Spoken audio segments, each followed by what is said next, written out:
Today I have an amazing episode lined up for you because we are talking to our very first Video Forex member ever, and we're talking about how she's grown her business to nearly $500,000 a year. This story is filled with amazing lessons of letting go, shedding identities, being a parent, and incorporating messaging to become a leading business owner in her local market.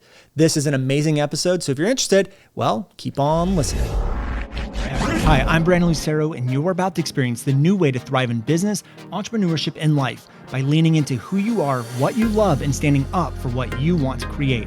Get ready, because this is where we go against the grain, say no to outdated society norms, and we say yes to change in order to create a happier, more fulfilled world. Welcome to the New Generation Entrepreneur Podcast.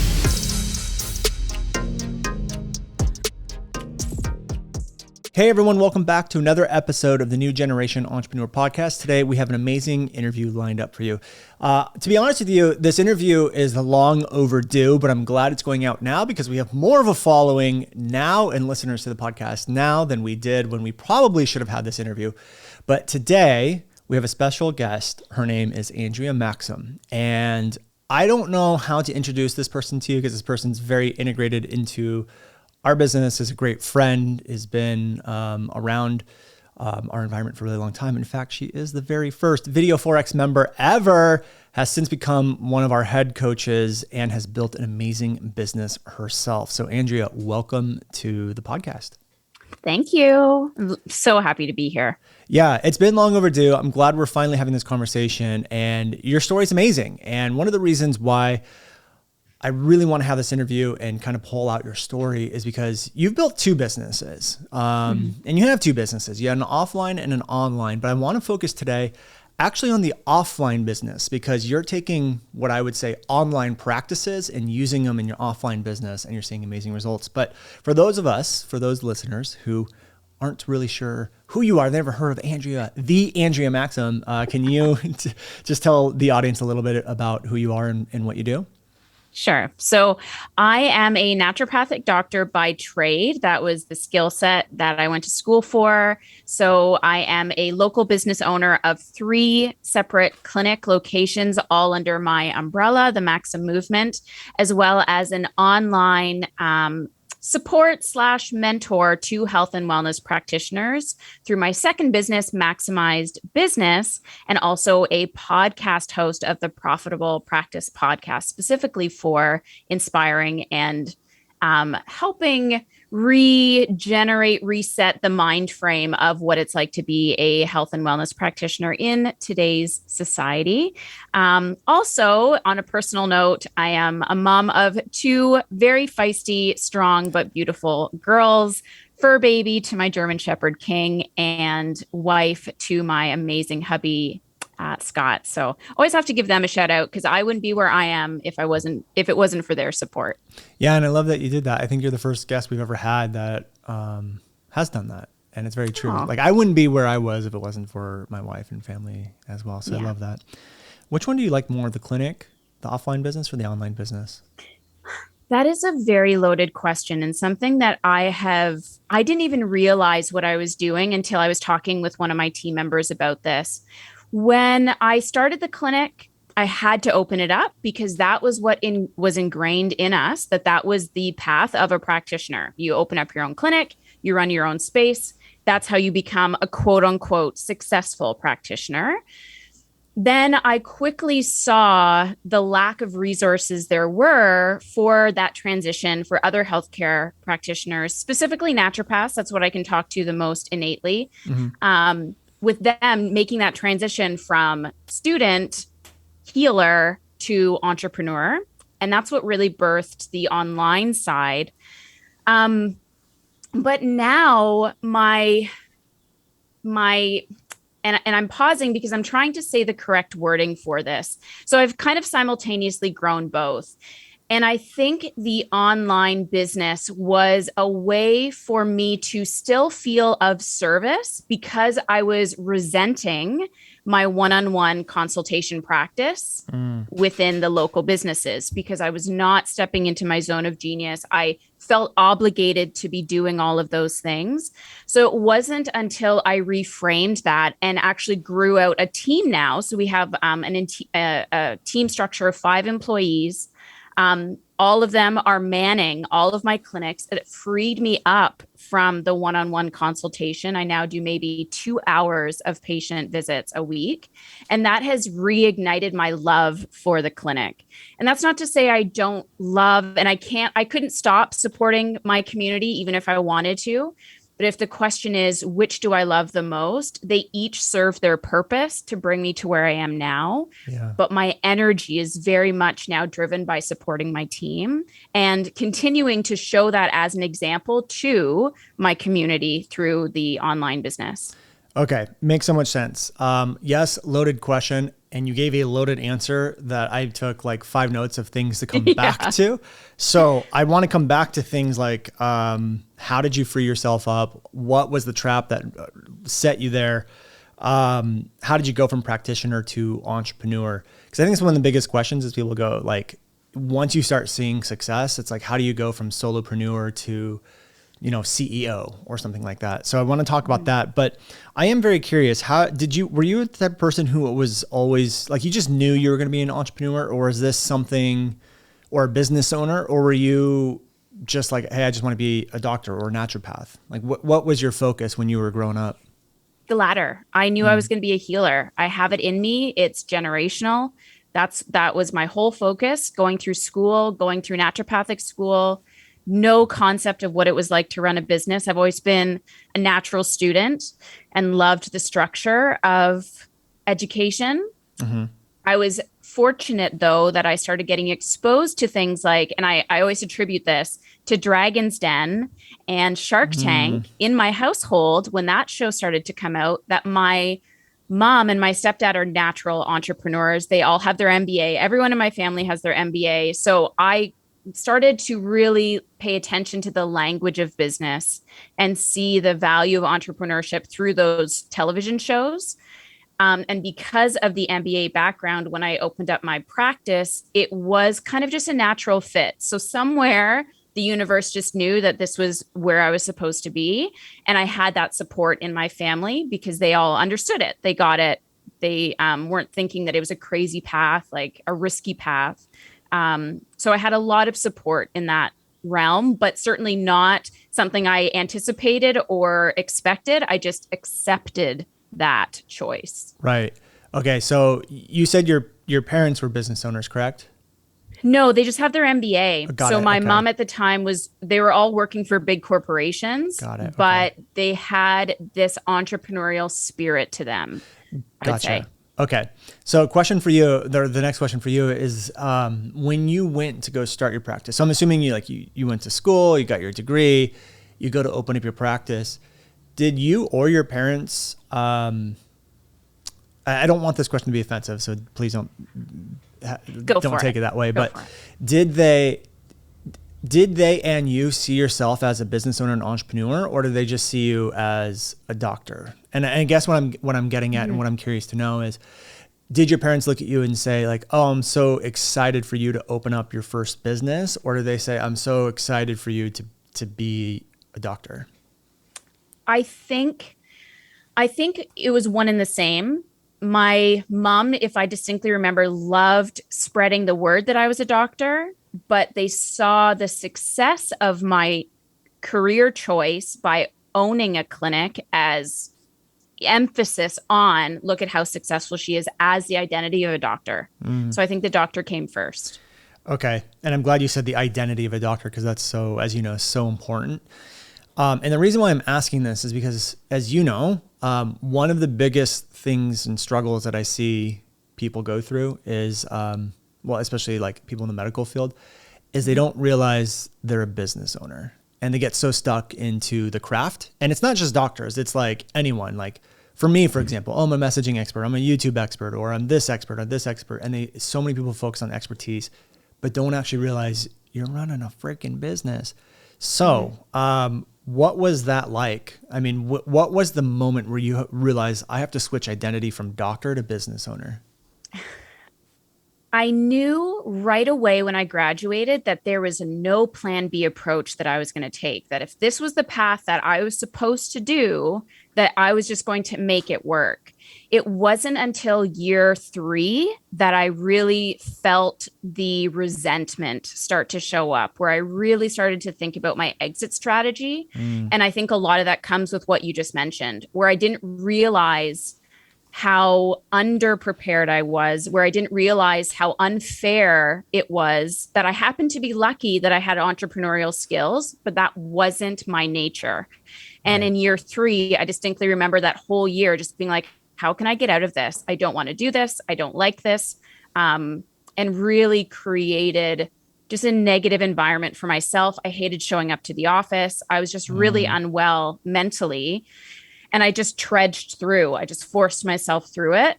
But that resentment piece of everything that we've been put through, the hoops that we've been put through, the examinations, the board exams, the constant under a microscope by your regulatory boards, then having to learn an entirely new craft of how to actually make money after going through this, for lack of a better term, abuse through our education. It really does start to weigh on you after a certain amount of time, and you don't know where it's coming from. And that's been part of my messaging, is allowing it to be okay that you have that resentment, okay that you felt underprepared, okay that you felt misled, because we all were. right. And it's not the school's fault. It's the school's fault for not making that apparent. And Right. it's the lack of resources. But now it's coming out more and more. It's just sad. Like 60% of practitioners maybe stay in practice for the first 5 years, and the rest of them start to quickly drop off, if not drop off over time. So Wow. it's a tough practice to be in when you're not fully skilled in everything that's required to be successful. Right. And sometimes just having a skill in something isn't enough to run a successful business. And you see it time and time again. Like maybe someone's good at woodworking, or they learn the trade of like HVAC, heating and air, or they learn whatever it is and then they go start the business. And even though they're really good at what they do, it doesn't mean they're successful. And then sometimes you can see people with really crappy products or service that are crushing it, but they've mastered the art of marketing, sales, running a business, Yeah. operations. And you kind of need both. And you brought up college, which is great because that's kind of where I wanted to go. If you're a listener to the podcast, it should be to no surprise of you that I am not a fan of the current education system, especially in college, because I think it's just effing crazy to have an 18-year-old pick the thing they're going to do for the rest of their life and then put them in 50 to 100 grand in debt. But obviously, Andrea, like if you're going to be a doctor or lawyer, there's got to be some schooling and education behind it. Mm-hmm. But I think the thing you were facing was that they taught you the skill, like we just talked about, but they taught you nothing about actually running a business, which, I mean, one could argue that if you don't learn the art of running a business, that skill kind of goes out the window because it sounds like you drop off or you just don't get clients. So Mm-hmm. was there a point where you like came out of college and just realized, oh yeah, I have not learned any of this stuff and I need to go learn it? Like, was there an experience or something that happened to you that triggered that? Again, my mentality going into it was, I will not fail at this, and I will learn and do whatever it is that I need to do to make this happen. Mm, So instead of it being like a negative experience to the point where I dwelled on it, I just kind of used that fire that I had to be like, I am not going to waste this experience for nothing. Like, no right. one is going to tell me that I can't make this happen. And I just started leaning into online marketing strategies Mm, and leaning into the gurus at the time. So when I graduated, it was 2011. YouTube was like the biggest thing at the time. And I knew nobody was doing videos. So that was kind of like my kickstart into the whole marketing world strategy. yeah. But then I just friggin' hustled in the old school way of showing up to everyone's like meetings and meeting them there, throwing tea parties. Like I just had this natural, I'm fortunate. I just had this natural drive to just like hustle and make it work and get in front of people. And I knew that in my first year. it was the years following that first year where I really started to notice the struggle, right? Where I can only maintain a certain level of momentum. I can only maintain a certain level of love for what I'm doing. Right. And that's really where pivotal changes started to happen at year 5, at year 8, now at year 10. So it took a lot longer if I reflect on it to get here, but it was just my journey. It was just what I had to Yeah. do. And why did you go start following like the online gurus if you had an offline business? I didn't know where else to go. Okay, that makes sense. I was just sort of like the only resources that I knew that offline people did was put up a sign and meet people at meet and greets. Yeah. I wasn't a bit. I tried the networking groups and I hated it. I hated being pitched by I hate MLM networking companies all groups. the time. Yeah. So that wasn't working for me. And I was like, I don't know how else to get in front of people without it being my own physical self. So outside of seminars and trade shows, what else do I need to do?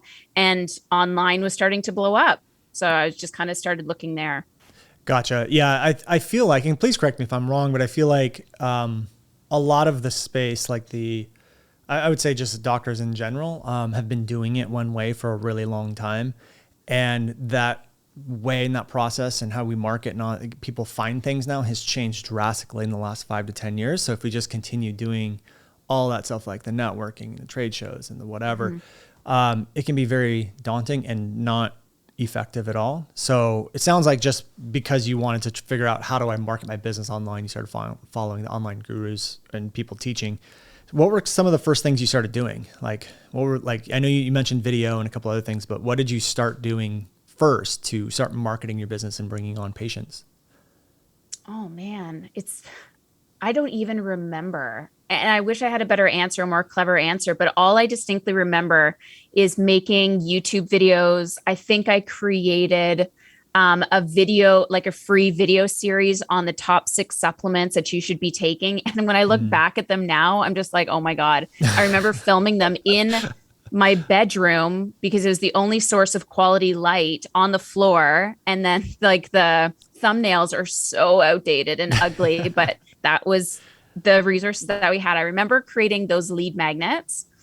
And really just, again, it was more physical hustle. Yeah. And then my skills started to grow as the online space started to grow. And I started to see the people starting to come up and following their strategies. But then I would say my very first online strategy that I really leaned into and loved and excelled at was when I ran my very first webinar for my very first pitch online for my patients into like a $47 weight loss program. And I think I did that first webinar training. I always reflect everything to when I got pregnant with RES. It was either somewhere in the 2013 to 2015 realm. Okay. So 2 or 3 years after I opened up my practice. And I made money out of nowhere doing a webinar. And that really got my juices flowing. That's when I was like, shit, sorry. I don't want to make this like explicit. I was like, darn, this is really It's too late. Damage is done. It's okay. Keep going. Don't worry about it. I'm losing the emphasis on this, but I was just like, man, this is really fun. This is fun that I can talk to so many people all at once and make money literally appear out of thin air. And it wasn't much, but that's what got me hooked. I can distinctly remember that. And I practiced that webinar. Like I printed out every single slide and rehearsed my notes for days in preparation to doing it and read right from my notes when I did that webinar. And that's literally the tipping point to when I started merging online practices into my local business. Okay. Amazing. So, how did you get people to register for the webinar? I emailed my list. I knew keeping an email list was a huge asset. So I just started leaning into emailing, and I just invited all of my patients through emails. Okay. So just, you had a whole, just a database of your offline patients, emailed them, and okay, cool. And then you sold them a $47 course? Weight loss, like basically a meal plan and food tracker. Okay. So you're starting to make money without the one-on-one now is basically what you're doing. Okay, cool. Yeah. And I think there's two issues that I see with doctors all the time. Number one is they don't realize that they are building a business.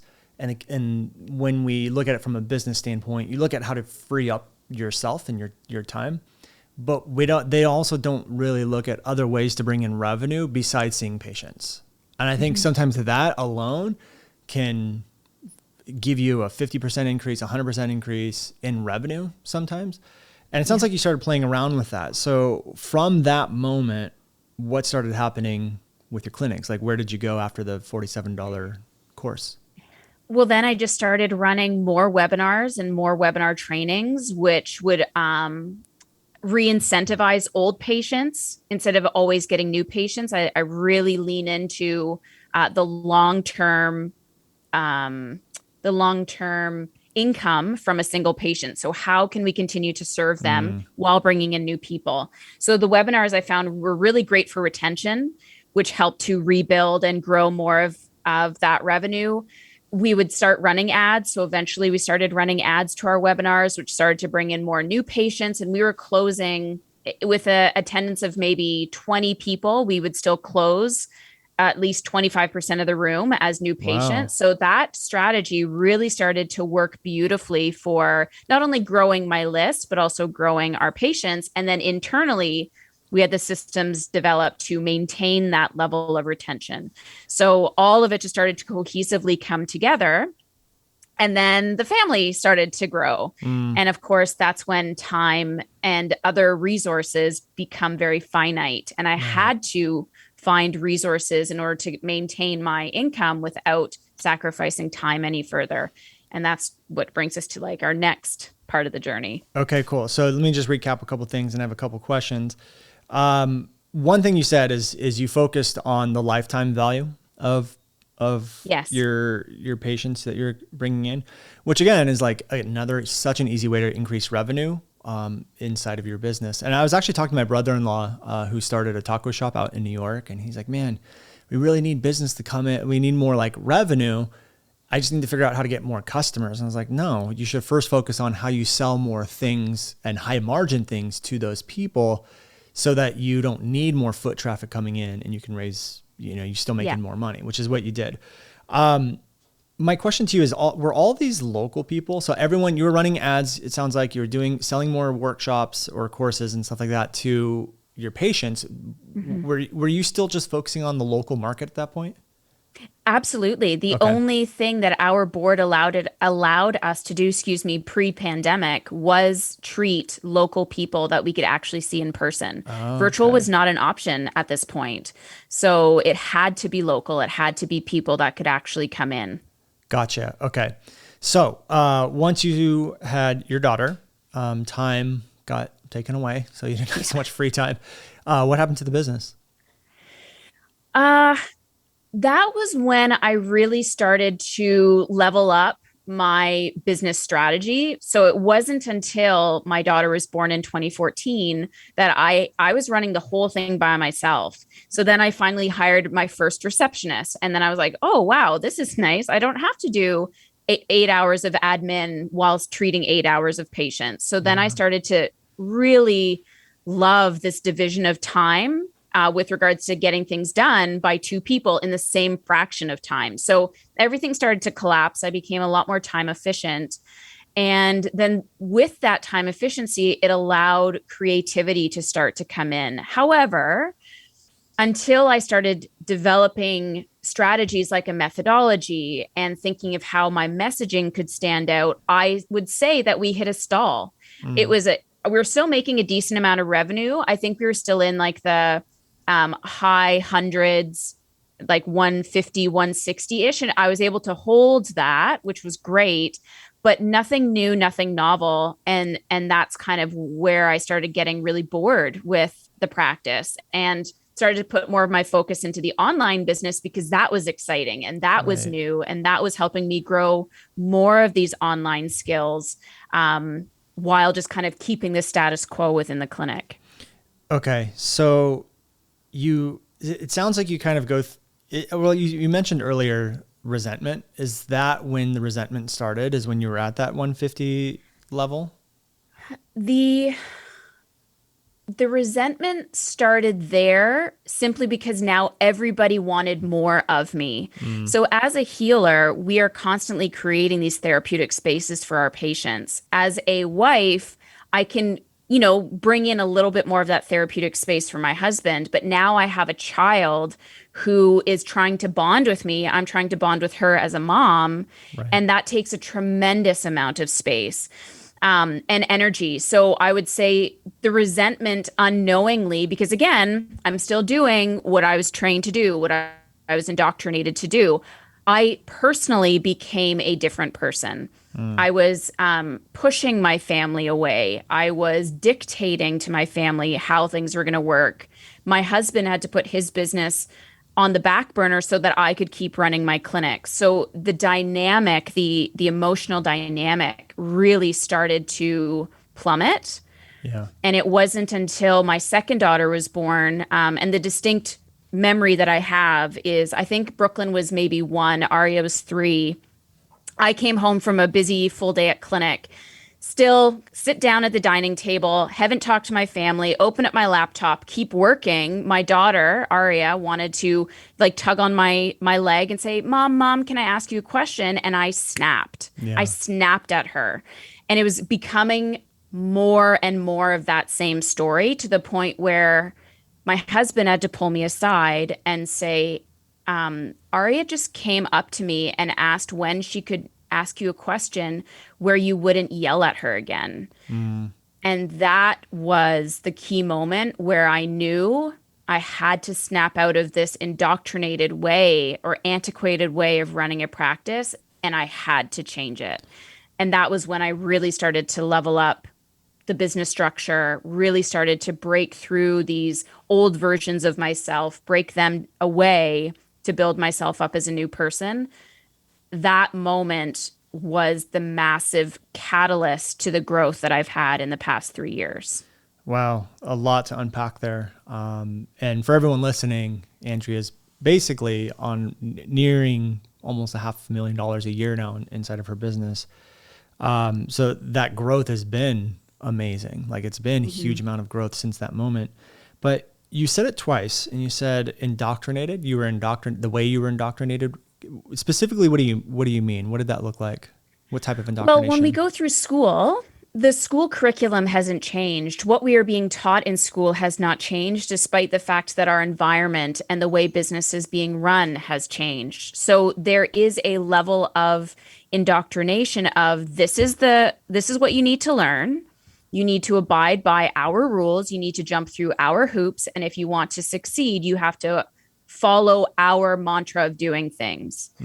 So that level of indoctrination was seeded in me through pain, which is what school is, until I was ready to release it. And again, I wasn't aware that that's what I was carrying with me until I broke through that glass ceiling, finally took a breath of fresh air, and it was like, oh, damn, I have a playground here that I haven't even tapped into that can make my life so much easier. Okay, cool. So, I mean, what did an example of an indoctrination that you were, the box you were suffering in be something like, you can only make money by seeing patients one-on-one? Is like Yes. an example of something you talked about? Okay, cool. So you are only successful if you own a multidisciplinary clinic. You are only successful if you're running your own practice. You are only successful if you have a fully booked practice. All of those belief systems were indoctrinated into us so that if we aren't doing it that way, we feel like failures. Yeah. And so part of my messaging is now to break down a lot of those beliefs and show that there's many ways that you can be a successful practitioner and not necessarily be an entrepreneur or run a multidisciplinary clinic or whatever. Yeah. And that's one of my issues with school is that, even things are moving and changing so fast now that even if you go get an up-to-date, let's just say marketing degree, it's going to be outdated within 4 years. So you start, and then by the time you're done, it's like, it's already outdated. And it sounds like the schooling and education that you got was very much built off of an older system where like perhaps the internet hadn't even existed yet. So these ideas of doing things online and getting clients online, it just probably hasn't even been there. So you mentioned you had to do an identity shift around then and shed a lot of that indoctrination. What did that look like? How did that Oh my work? God. Was it as simple as just making a choice and following it, or was it just was it a journey? Oh, it was, I will say this. It started by me knowing I needed to do something. And then I was presented with a program to which I could start to restructure my business and grow a team. I'd never met this individual before. And I was like, okay, cool. I'm going to do that. So we were at a live event and I just made the statement there that I was going to hire my first project manager, not knowing what was going to happen, not knowing what the role was even going to entail, but I was committed to the process. The universe kind of put this path for me. I remained open to the process and I hired my first project manager. So, my very first employee on salary, not knowing what her job is going to be, still managing my own clinic, still running the online business by myself. And within hiring her, that was the first step for me to step outside of my comfort zone and start to work through my limitations and beliefs around money and what the Mm, value of money meant to me. Because at this point in my life, it was collect all the money that I can, work harder, collect more money, don't sacrifice that money, like keep it, keep it, keep it. That was right. my mentality. So now I had to free up that. I had to free up that I could hire employees and what that was like to now be a boss. That was a new identity for me. And for three months, I lost sleep. I wanted to probably barf almost every week.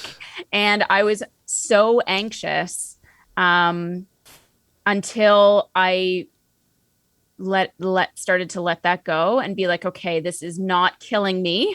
I'm not dead. Nothing has broken yet.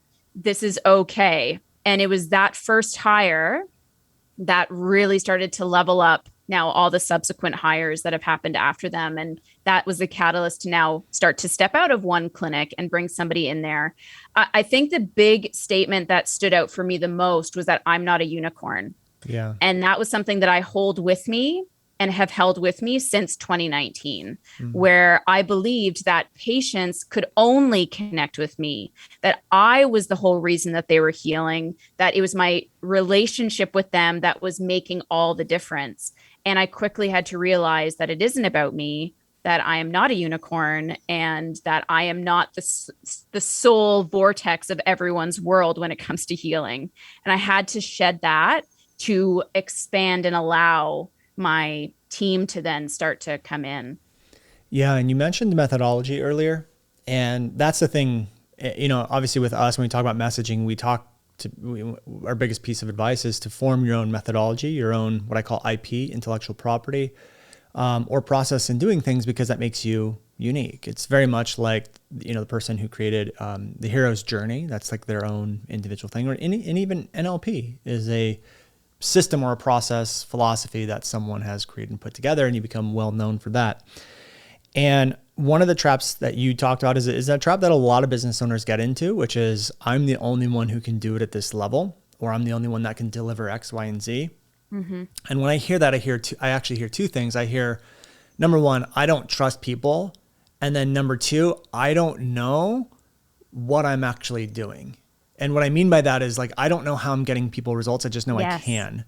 Mm-hmm. And when you know how you're getting people results and you develop your own process or framework or methodology or internal training, that becomes a replicatable and scalable thing. So not only does it help your marketing because it allows you to stand out, but it also allows you to train your team, allows you to deliver results without you being required because you've systemized what you're actually doing. Mm-hmm. And well, I guess I kind of set you up for this, but would you say the methodology is what helped you let go because you now If had a I say system? no, will that totally negate this whole buildup? The No. answer, of course, is yes. The methodology that I started working from, I created when it was just me, and I knew I was sitting on something that was bigger than what I could visualize, but I didn't know what that was. I Right. knew I was on the precipice of this methodology, the way I was delivering it, the systemization. I knew there was a reason why I did it, and I knew it was going to lead to bigger and better things, but I wasn't sure what that was until, like you mentioned, I hired my very first clinician employee to take over my baby practice, the one that Uh-huh. I'd built up from the very beginning, to free up that time. And when I offloaded that and showed her the way I go through the methodology, the way we upsell labs, the way we upsell protocols and things like that, she was onboarded and seeing her own patients within a month and a half. Wow. And we thought it was going to be a 3+ month onboarding system. Wow. So that was really cool. And that's when I first started to like step out and be like, Megan, I just have to go do this thing for the whole day. Can you just stay in and see the patients? So Right. it started to trickle out like that, where I was like, damn, I just made money while I'm driving to this other location and the clinic is still working and everyone's happy. Yeah. So cool. And then, of course, having employees, and then you start to think about all the fear around that. But without that methodology in place, without those systems in place, there is no way I could have trained anybody to do what I was doing or have this seamless transition between patients onto my employees where everything still felt the same. And that's exactly what we've done now to our second clinic and our third clinic. Yeah. I mean, you've created something replicatable and scalable, which is Yeah. amazing. One of the biggest fears that I see when I give someone this advice is that they think the quality of service will go down, or I guess healing will go down. Have you noticed a decrease in any of that stuff at all? No, not at all. We track everything. We have a very small but mighty team to which they express full autonomy within the frameworks that I've developed. And just tracking the numbers, they have not only done what I was doing when I was running the clinic, but have exceeded it and Wow. have also brought in their own unique magic to attract other people that I would have never attracted. They've helped us create now our complete GAP protocol, which is our 3K program that we just launched this year, which has significantly helped with the growth that we're achieving. It was because of those team members. If I kept doing what I was doing by myself, I would have maintained the status quo. But Right. now we're bringing in all this individual creativity, and they're also radiating their own energetic frequency to attract other people that I personally would have just repelled, right? Yeah. So it's just such a beautiful, cohesive thing, which has allowed our business to now go to almost 500,000. I mean, that's unbelievable. And you've gone from like 150 to almost 500,000 in a very short period of time. And it sounds like because you're able to start scaling and putting these systems, and you created a protocol. But my next question to you is how did the protocol affect the marketing and positioning that you now have in the local market? Once we started to only discuss the GAP protocol online, then we started having people come back at us with our words, being like, hey, I'm curious about your GAP protocol, or I'm really interested in becoming a new patient. I'm curious about your GAP protocol, or your GAP protocol really speaks to me. Tell me more about that.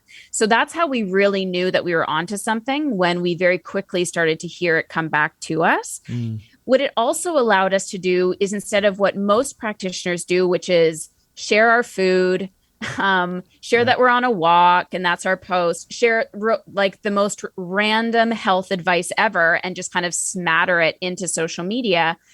It kept our messaging, it kept our lives that we do, it kept our posts very strategically based around our GAT protocol Yeah. and not deviate from that.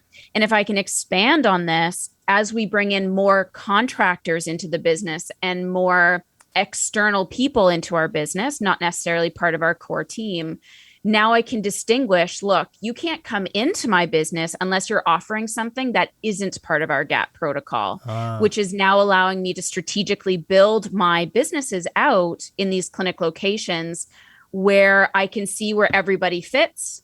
I can see where everybody's strengths are. And then we can market each person for the GAT protocol or for their specialty outside of the GAT protocol. So it's really helped us have that clarity of messaging which also then reinforces the whole thing. Gotcha. Okay. So let me make sure I understand and the audience kind of understands what's going on. So I know if you're a Forexer, you probably get what we're talking about, but for those of you who aren't, basically one of the things that we teach, and and this isn't anything new, like this process has been around for a while, is create your own methodology, philosophy, protocol, method, or whatever to how you deliver the transformation or what you do. That way you're not perceived as an expert of a platform or, Andrea, in your case, a type of medicine or whatever. Right.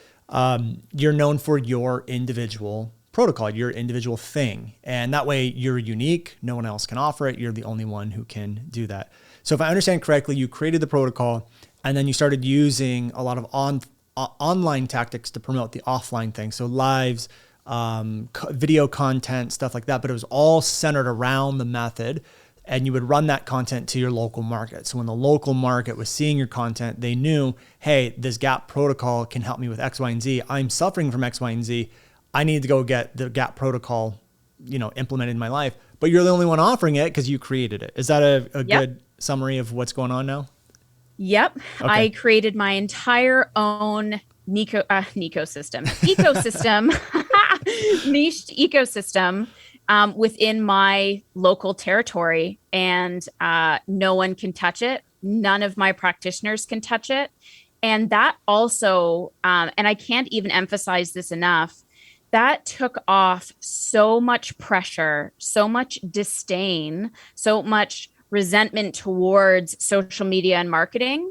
Because when I was doing it from a haphazard, not really sure, I'm going to put this out there and hope for the best type of way, it continued to come back that way, where it was chaos. There was no rhyme or reason to how things were growing. And now we know why people are coming in. We know who our aligned clients are. We know we can upsell them on our stuff. And we know we can have K days every single day the clinic is open. Like, it's so easy. When you say running the business is effortless at this point. I love that. When you say K days, is that $1,000? It's $1,000 a day. Yeah. Cool. I love that. Okay. So many things I still want to go through. So let me think about where I want to take this. I think the next place I want to take this is just the hiring process that you go through now. Like you've gotten over that hump of your first hire, like trusting, wanting to die, wanting to die and vomit every day for 3 months. Right. What does it feel like now when you go to hire someone? Is that completely shifted and changed? That was a process in and of itself. And this is where I have to thank you as my mentor, my long-term mentor, where a conversation we had really helped me remind myself of the power of what I've created. So when I had my first employee in the clinic and I stepped away from that, for that first year, I was waiting for her to quit. I was waiting for her to give me notice. I was waiting for her to leave me. And at our 1-year contract renewal, I again had all those feelings of anxiety and tension and worry about, damn, this is going to be her way out. She doesn't need to renew this contract with me. What if I don't pay her enough? What if I don't meet her where she's at? What if she leaves me? And that was tough. That was really tough to get through that. We onboarded her again for another year. Then I knew when I was running my second clinic that I was in by myself. So I built that up for a year myself. I knew I wanted to do it again. And then all these emotions came up of, well, what if nobody wants to join my practice? What if people don't like the idea of being an employee? Because again, coming back to what we were talking about, the indoctrinated way of being a successful practitioner is to own a multidisciplinary clinic with a fully booked practice. Yeah. I'm now hiring people as employees to a practice that is consistently 60% booked. But the systems we have internally allow our patient hour to not be $100 an hour. It allows it to be $400 an hour in some cases. So I felt very insecure about hiring somebody else into a second location. And a lot of doubt came up, being like, could I possibly do this again? Is this going to be a long haul? Am I going to find the right person? Now I have to hire them all over again. Now I have to onboard a new person. Like all of these stories started to fill through my head. Yeah. So we found someone. I again mentored her for 3 full months because I wanted to make sure that she was totally ingrained in the process, that patients got to know her and me simultaneously. And then I let her go. Yeah. so so now I have 2 people. And this just so happened. So guys, if I'm going to give you one gold nugget of all of this conversation is do the thing that you're scared to do before you need to do it. I hired Jackie, my second employee at my location, on October of 20, what would that be? We're 2021, 2019. October of 2019, I'm pretty sure. No, she's only been a year. So October 2020. We hired her October 2020. I left one-on-one consultations December 31st. So this is all during the pandemic. Yeah. I'm bringing on a new person during a pandemic, keeping my clinic open. And January 1st, I'm free for the first time from doing one-on-one consultations. January 6th of this year, our school closes down for the remainder of the school year. And I had to stay home and be a full-time mom to my kids and do remote learning with my kids from January until June while my husband worked. Yeah. Had I not set up my business the way that I did and just went through the fear and went through the doubt and did it anyway prior to when I needed it, I would have absolutely collapsed come January. Our family dynamic would have collapsed. Yeah. Because we would be in this now panic state and frantic state. So I am so eternally grateful. And then Jackie is now going to be going on mat leave this month. So we're in September and we had to hire more people. So then I was like, darn, are people actually going to want to do this again? So I had to go through this 3 times. It was, again, fairly easy for people to onboard. I think I started developing a better reputation by this point as well, which was helpful. And we hired 2 more employees just in the past couple of months. And now we've just hired our 5th employee just last week. So it became easier and more effortless. But coming back to what I originally said, when I was hiring people and bringing new people in, I was still feeling very uncomfortable, very unsettled, very much like anybody could pull the rug from under me at any point in time. And I reached out to you and I told you the scenario. And the big thing that I remember that I've now taken with me as we've hired more people on is you have to remember the power of what you created. You have to remember of how substantial your voice, your messaging, your business, your marketing, your systems are. And if people want to come in and be a part of that, then allow them. But if people don't look at that as a source of mentorship, as a source of income, as a source of knowledge and knowing and all of that, and they don't appreciate that, you don't want them in your business anyway. Yeah.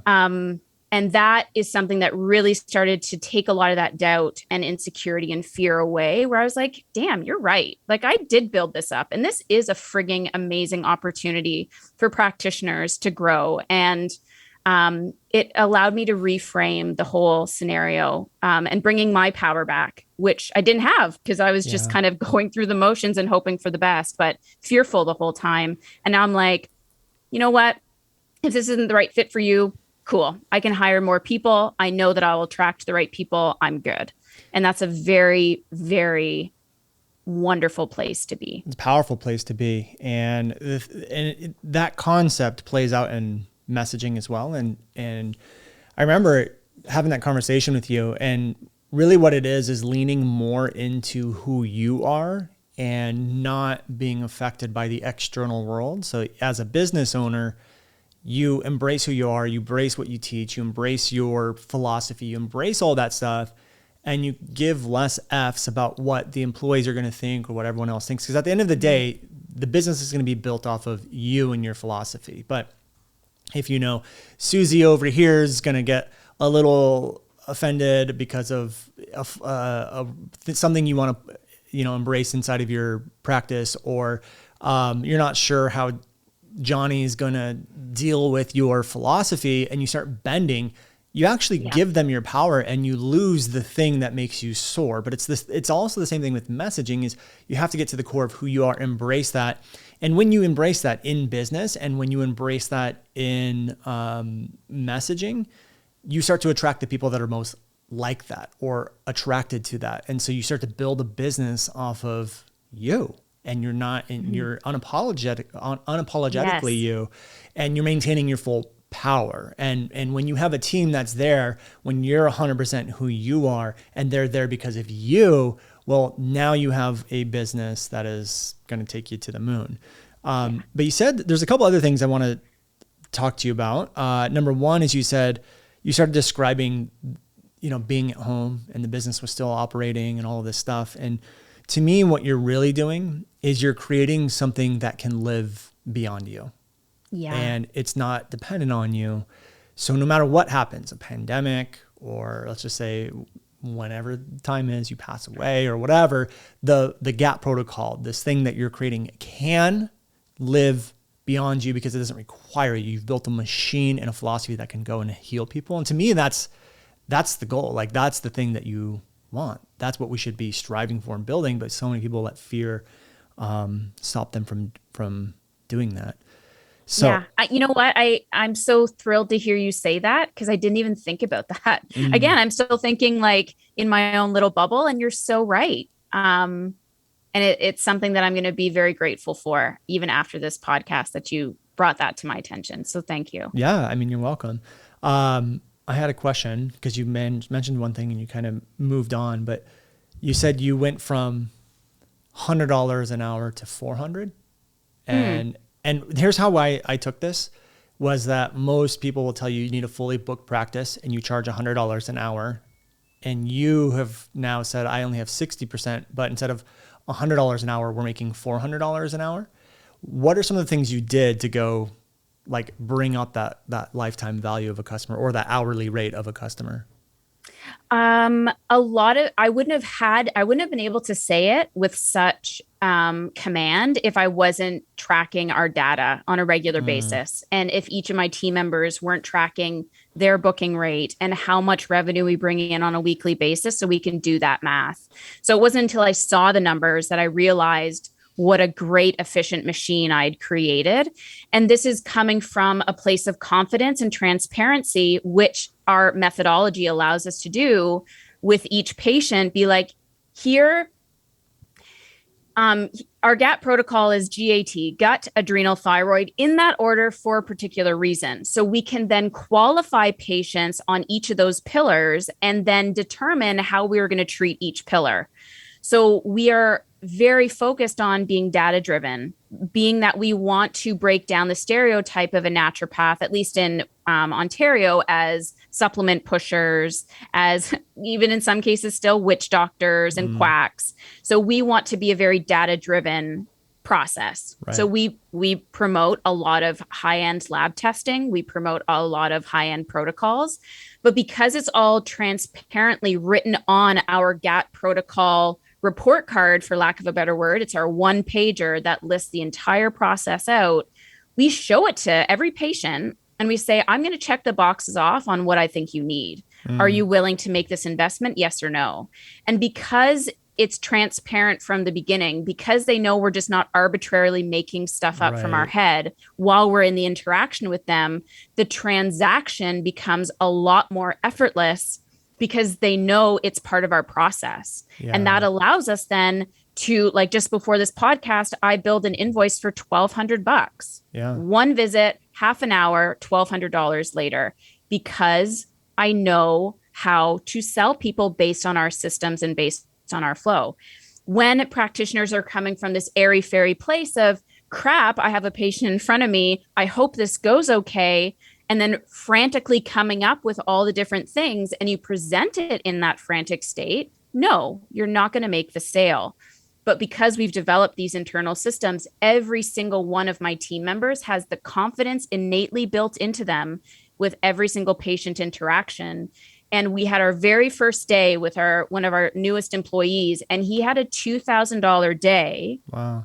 Which is the highest he ever made in practice up to that point, working with us on one day because of the GAP protocol. Wow. Like there's no other reason why he would have made that revenue. And that system is just saying like, here's what we have to offer. Here's the investment associated. Are you willing to buy into that? Yes or no? More often than not, it's a yes. So it makes our billings per patient visit significantly higher than the percentage to which we're booking. I love that. And I've been calling it GAP with a P. So thank you for letting me know it's GAT's GAP protocol. But if anybody is watching the video, I just made the saddest sad face ever. So sorry. I should have known that. Okay. So when you say $2,000 day, is that his take home or is that what he brought into the company? That's what he brought into the company. Okay. In revenue. Gotcha. Okay. I love that. And I love that you have a process that people are coming for, the GAP protocol. They're coming for the process because they know the transformation or the healing that it can bring. And what you have done so geniusly, I didn't even know you were doing it to this degree. I mean, I love it. Is that you created a journey for them of here's our process, here's what it's going to look like, and here's what's entailed or include, not entailed, but here's the steps you have to go through in order to get to that transformation with all of the financial requirements. Here's the things that we're going to need for you to do. So what you're essentially doing is with your marketing is you're getting people sold or you're creating demand for your protocol. And we know that it works. You have the social proof and all of that stuff. So they're coming for the protocol, and then you're laying out the financial stuff. So you're essentially taking selling out of the equation where most doctors don't. Most doctors are like, okay, well, I think we're going to have to do this. Are you willing to blah, blah, blah, blah, blah. But before they even come in, they already want the protocol. And then when you lay it out, they're like, yeah, that's fine. And then so when you go to sell, like, hey, we need this test, we need this, you check it off the list. They've already committed to it. So it basically takes selling out of the equation, which probably doesn't make your doctors feel weird or awkward or icky or anything because they're just following the process. I mean, it's genius. I love it. Every one of my team members works for me part-time, and they run their own part-time practice on their own. And that's cool. A system that I love because it adds to the mentorship. And every one of them since working with me have now grown their external practices exponentially because of the confidence, because of the ability to sell. And I say selling in quotations that they learned through our system without using our system, right? It just allowed them to step up and be better practitioners. Well, that was another question I was going to have for you. Are you ever considering running the GAP protocol as a, like a certification program where people can take it and implement it into their practices, or like a franchise? That is the next level, is actually licensing it out. Again, that's going to require me to break through all of the stories that I have around licensing and selling a high-end program, which I am working towards. But absolutely, that's the goal that my accountability coach has been after me for the past year or two. But I, of course, wanted to prove it to myself. I wanted to prove I could reproduce it. And now I would love to be putting that out there into the health and wellness space and license that. Amazing. Well, to give more accountability, when it's finally up and running, I'd love to have you back as another guest to talk about how it went and the shifts that you had to make and identity shifts. But you're not allowed back onto the podcast until you do it. So. Oh, well, fine. And you keep calling it the GAP protocol then with a P. No, I'm just kidding. But I think that is for sure the next step, because it was a question that's been looming in my head ever since you brought it up in the interview. So I'm glad you're heading in that direction. Well, I'm a generator, but my human design is generator. And they say for generators, we are not manifestors. But when people tell us, like, this experience now is reconfirming to me that this is the action that I need to take. Yeah, I mean, it totally is, just as from an outside perspective, but I love that. Okay, so does this pretty much bring us in the story to where you are today? Yes. Okay, I love it. With that, I want to move into the final questions of the interview. And I'm actually going to start with, where do you see yourself in 5 years? Oh, man. I don't know why this is making me so panicked. I feel like I just made it to this point, which is my vision. This was Right. my ultimate vision. And that is where I will say I don't know. I am lost now Mm. with who I am supposed to be now, with how I'm supposed to be acting, with what stories have I still not worked through to bring me to the next level financially, to bring us to the next level growth wise. I am very much in limbo. And it's so interesting that you're asking that question because over the weekend I was contemplating that. I'm like, where's my passion? Where's my drive? What's my deeper purpose? Yeah. And I don't know what that is. And I'm saying this very authentically and honestly because my drive, purpose, and ambition was to bring me to basically this point. Yeah. And now I don't know where to go next. I know what I want to bring in. I know what I want to manifest, but there's still so much internal work that I need to unravel and unveil that's where my journey is right now is just to work through all the energetics. Yeah. So I'll tell you on the next podcast when I Okay. am that person for Yeah. sure. But I'm at a totally different new identity level. And I was always at the identity of someone who could grow a team and build time and financial freedom, which I did.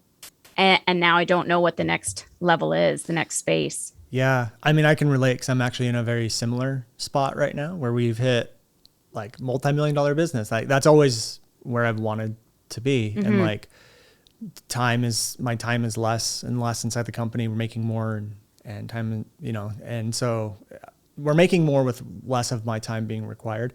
And I'm going through kind of what you are. I'm like, well, what's next? What's the drive? And I'm kind of at this place right now. I'm like, I don't want one. Like, I want to be able to just like Okay. relax. That makes me feel so good because I've been feeling so guilty for having free time and not hustling and not working so hard that hearing you say that reaffirms that it's also okay that while in limbo, I can chill a little bit. I mean, that's kind of the point, right? Is to get to this level so we can kind of enjoy life. Like I was telling my wife the other day, I'm like, I kind of just right now, I just want to chill and hang out. And I just kind of want to refocus and just work on my craft, like just do some more research and reading and creating. And I was like, we're finally at the point in the business 8 years ago or 10 years ago that I envisioned, which is like having more time with the family. So I'm like, I don't really, and I think I even had this conversation with Matt and Taylor too. I'm like, I don't really I just want to enjoy this for a little bit. And Yeah. I actually had Bob Helig on the call and he had told me a very similar story where he's like, yeah, we were doing $2 million a year and it was just like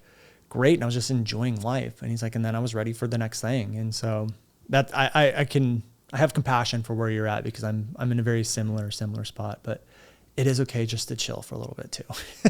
Well, what I where I'm will at. say to that note is now that I gave myself this whole space, so for 9 months, I've been out of the business and maintained those boundaries where I rarely step back in.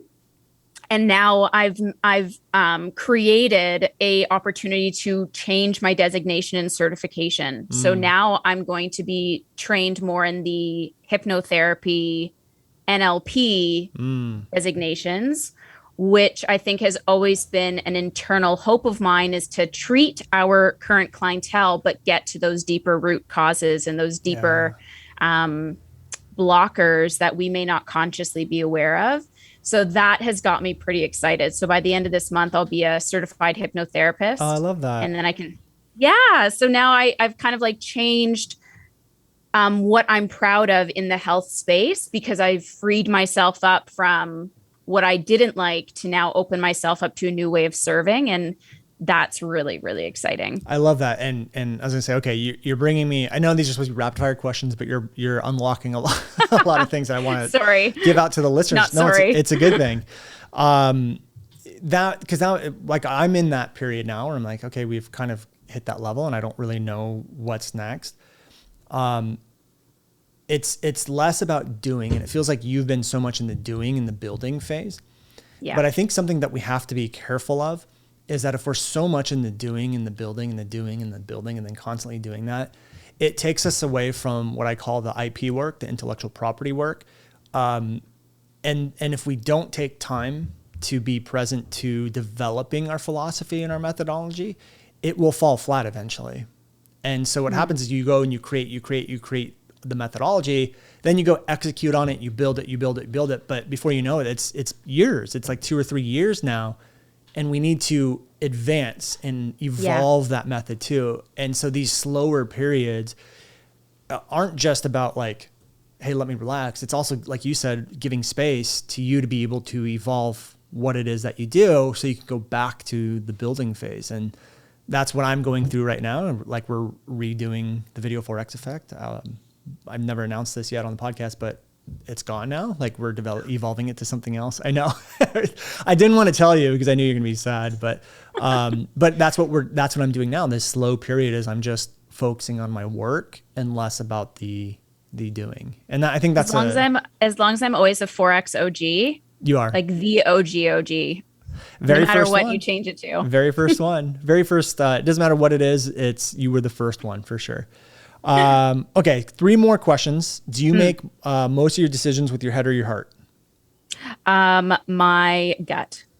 Your gut. So heart? Sure. Gut? We'll put it in that body space. Intuition. Yeah. Well, that's kind of interesting. I guess gut is kind of a combo of head and heart. Again, if we go back to human design, and the only reason I'm bringing it up is because your podcast that released today, which whenever that is for this podcast, you interviewed someone about my human design. Yeah. So recently, anyways, generators are very gut oriented. So everything comes through my gut, and then I connect it to my brain and say, brain, are you thinking? If the brain is not thinking, I know it's the good choice. Interesting. Okay, cool. Yeah, I never realized that. I found a flaw in our question. It's not always head or heart. So I will always break it down. I'll always break down your stuff. Yeah, always. Okay, next one. If there was one pivotal moment in your life that changed the direction of everything, what would you say it was? That story with Arya Yeah. and my family. Yeah, that's powerful. Like kids can just in one sentence or one concern rip apart your entire world and how you've been shown up. That's powerful. Okay, last one. Should entrepreneurship be taught in schools? Oh, that's a tough one. So here's why I'm pausing. My answer is people should be prepared for entrepreneurship, but let's also have a frank conversation about the flexibility that entrepreneurship provides. So what would they teach? Would they teach it has to be on social media? Would they teach it has to be on this platform? Would they teach it has to be blogging? Does it have to be webinars? Like now we're opening up a whole other conversation about how many different ways entrepreneurship can look and feel and be. Right. And I would hate for entrepreneurship to then be another indoctrination of how you need to build your business when it's a friggin' playground out here. Right. You do whatever you want to do with whatever platform you want to do with whatever language you want to use. And I don't think that can be taught in a single course or curriculum. Yeah, I mean, I agree with you. Especially nowadays, entrepreneurship looks so many different ways. There's so many different opportunities and ways you could be an entrepreneur. But when I ask this question, no matter if someone says yes or no, it usually comes down to the same answer, which is the tools of entrepreneurship should be taught in schools. Whether someone believes entrepreneurship should or shouldn't, they always say things like critical thinking, the ability to be flexible, to be able to let go. All of these things would help you become an entrepreneur or just someone who wants to go get a job as well. So I love that answer. Andrea, thank you for coming on today. Appreciate it. If people want to learn more about you and follow you online, where can they go? At Andrea Maxim ND is the perfect place to find me on Instagram. Send me a DM. We'll start a conversation. I love it. Thank you for being here. Appreciate you. And for everyone listening, you guys have not left us a review online yet, head over to iTunes, leave us a review, and I would be so grateful for that. And with that said, we'll see you guys on the next episode. Take care, everyone. Hey guys, thank you so much for checking out another episode of the New Generation Entrepreneur Podcast. If you enjoyed this episode, go below, hit the subscribe button, and make sure you click on that bell icon and get notified every time we drop a new episode. Now, if you're looking for the show notes, we have them linked underneath this video, as well as our social media handles and some links to free training and offers that we drop from time to time to help you guys even further. So go check those out if you're interested, and thank you so much for tuning in to the New Generation Entrepreneur Podcast.